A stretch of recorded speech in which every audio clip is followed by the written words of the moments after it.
Well, it's here. We are finally towards the end of the year. December, the new year to follow shortly. All the major hardware releases of the year are over, and we can finally see what's worth getting. And have had enough time to see the duds and the real bargains. So, for the month of December, I'm going to be putting together some guides for people looking to make upgrades to their systems, or even to start from scratch. Which then brings us neatly to today's video, where we'll be going over, well, the value for graphics card. Best bang for the buck across all price ranges, and we'll go ahead and put together a ton of links in the description as best I can for all these. And, well, I'm probably going to run into a character limit with a description, but oh well. Anyway, hope you enjoy and let's get on with it. So, this video is going to be split into 5 separate categories: entry and budget, low end, mid-range, high-end and super high-end, which will all cover a price range for various budgets, with considerations to both US and UK price ranges. Sorry if you live in Europe, but I can only cover 70 bases with each video. Anyway, let's get on with it. In the more budget areas, then you have some obvious display adapters, which I won't really get into, as this is more of a guide for gaming cards and, well, real 3D workloads. But buying a GT 1030 or even a GT 710, whilst they are cheap, they are not suited at all for 3D applications or gaming. They are definitely designed for basic office machines and not much else. Anyway, let's get into it then. So, at this price range, we'll be looking at £0 to £200 in dollars, and at this range you will find a lot of AMD RX 500 cards. Not 5,000, but don't get too excited. But these cards are all pretty decent and can be picked up for some real bargains, but do keep in mind longevity. If you see yourself upgrading soon, buy the best one for you, but if you expect to use it for a good few years, make sure you do yourself a favour and get a pretty decent RX 590 with 8GB of memory, and preferably a beefy cooler, such as maybe the Gigabyte Gaming 8GB RX 590, or if you're willing to spend a little more, you could even pick up a XFX Fatboy overclocked 8GB RX 590 with that big AF cooler. There is, however, a few NVIDIA 1650s in this range, as well as the odd 1660. Sitting towards the high end of this range in the UK, and to be honest, I wouldn't overly recommend them, but if you aren't comfortable with Team Red for whatever reason, I'd probably recommend an MSI Gaming X4G 1650, or if you can't afford it, I recommend you save up the extra £30 in the UK and get the MSI Armour 6G overclocked for its increased memory and better processing power, you know, with it being a 1660.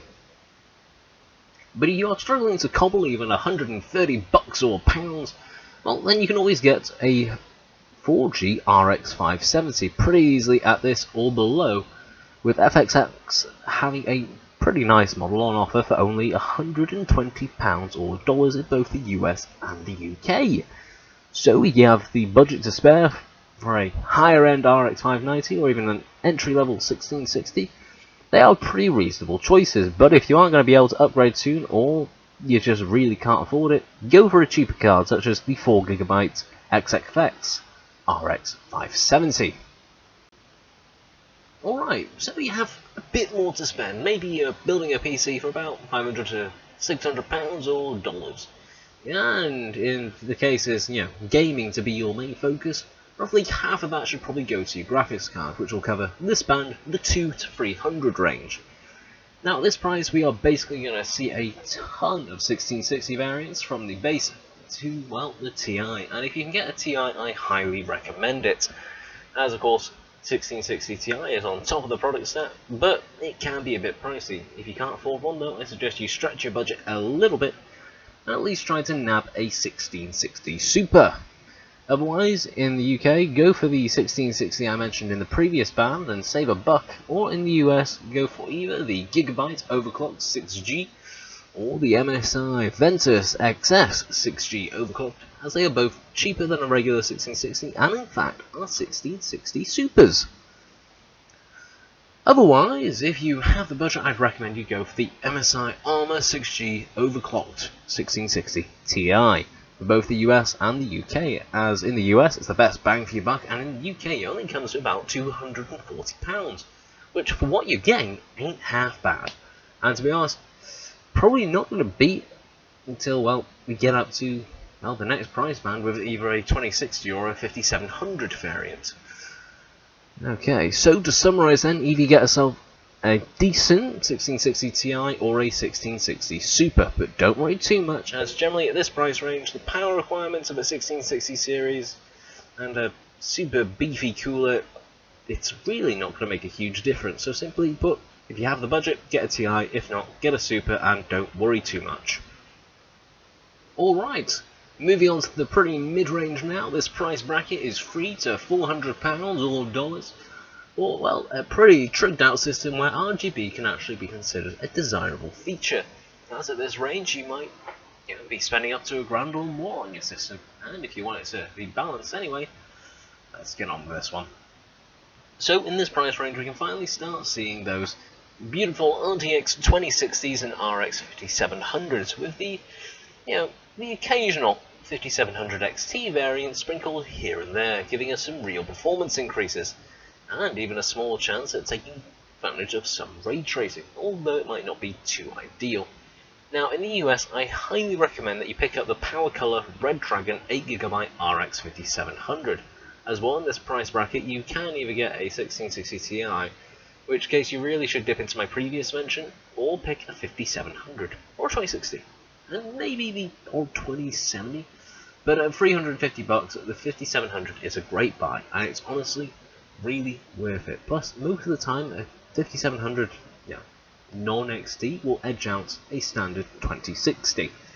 If you are in the UK, however, things are, well, a little bit different, as instead you can actually get a 2070 if you want raw, a 2070 if you want raw performance, but also have options of the 5700, the 5700 XT, the 2060 and the 2060 Super. So all of a sudden it becomes a far wider playing field.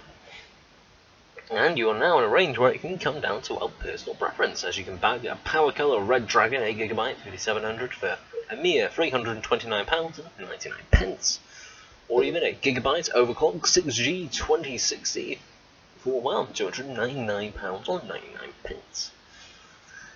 Hell, you can even get an MSI Mech Overclock 8GB 5700 XT for £349.99. If you want a Nvidia higher end one, then you can go ahead and get a Gigabyte Gaming Overclocked 8G 2060 Super for £368.99, or even a Zotac Gaming OC Mini 2070 at £375. And if anything, gives you a comfortable point to go and decide what you want, not just on being straight bang for buck, but also looks at its own cooling performance. Anyway, for higher end, I'd recommend getting a 2070 in the UK, or getting a pretty custom 2060 Super like the MSI Gaming X, as I've always loved MSI's designs. But lower end then, I recommend getting a 2060 or a 5700 of your own preference. If you want raw performance, go 5700, and if you want to try ray tracing, go the 2060. And that would recommend the Sapphire Pulse 8GB 5700 or MSI 6G OC 2060 for its pretty inoffensive design. And on to the last two categories, starting then with the high-end cards, costing either £400 to £700 or bucks, giving kick-ass performance, tracing rays, and are the centerpiece of any build, filled with RGB, ray tracing kicks, and pretty damn decent 4K performance, if not exceptional. Starting off then, the range is filled with the last of the RTX 2060s and RX 5700s, and mostly comprises actually of the RTX 2070s and 2080 variants, and surprisingly, there's still quite a few RTX 2080 Supers in this price bracket. Starting off then in the good old US of A, if you want straight up performance, go for an RTX 2080 Super, such as, I'd probably go ahead and recommend the Gigabyte Gaming Overclocked 8GB RTX 2080 Super at a cool $682.69. Nice. But if you are on a more budget oriented idea, well then I'd probably recommend going for a Gigabyte Windforce 8GB RTX 2070 at $456, or for the added oomph, an ASUS Dual Fan Overclocked Edition 8GB RTX 2080 at $559.40.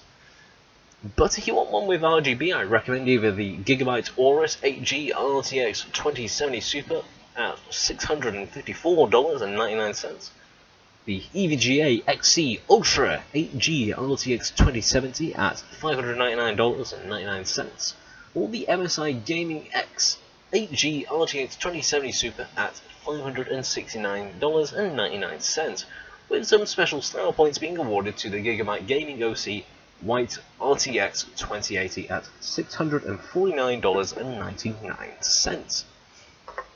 Moving on to the home islands then, the British Isles. Well, straight up performance, go for the MSI Ventus XC8GOC RTX 2080 at £600. More budget performance include the MSI Ventus 8G overclocked RTX 2070 Super at £469.97. And well, the Gigabyte Gaming overclocked 8G RTX 2070 Super at £488.99. But for a more stylish choice, I personally recommend again the EVGA XC Ultra Gaming at 2070. Wait, at 2020? What am I saying? The XC Ultra Gaming 2070 at £485.98. The MSI Gaming X Trio 8G at £499.99, and the MSI Duke 8G Overclocked RGX 2080 Super at £599.98. But again, extra style points being awarded to Gigabyte again with their Gaming OC Pro White RTX 2060 at £430. And sky's the limit, so you literally have money to burn at this price, and if it's your own personal PC, but might still be worried about at least getting a decent bang for your buck, rather than paying multiple thousands for a 1% improvement. Yes, I mean workstation cards, please don't get one, as most of the time they will just not be as good as a dedicated gaming one due to them not being able to take full advantage of their coding. Anyway, over in the US, you really have two options, either a 700 to 900 high-end 2080 Super, or I made a mistake here, or a $1,000 plus 2080 Ti and maybe a Titan RTX if you really want to pay double. But anyway, if you want a high-end 2080 Super, I recommend that you get either a EVGA Black Gaming 8G at $833.10, or even a Gigabyte Aorus 2080 Super at $899.99.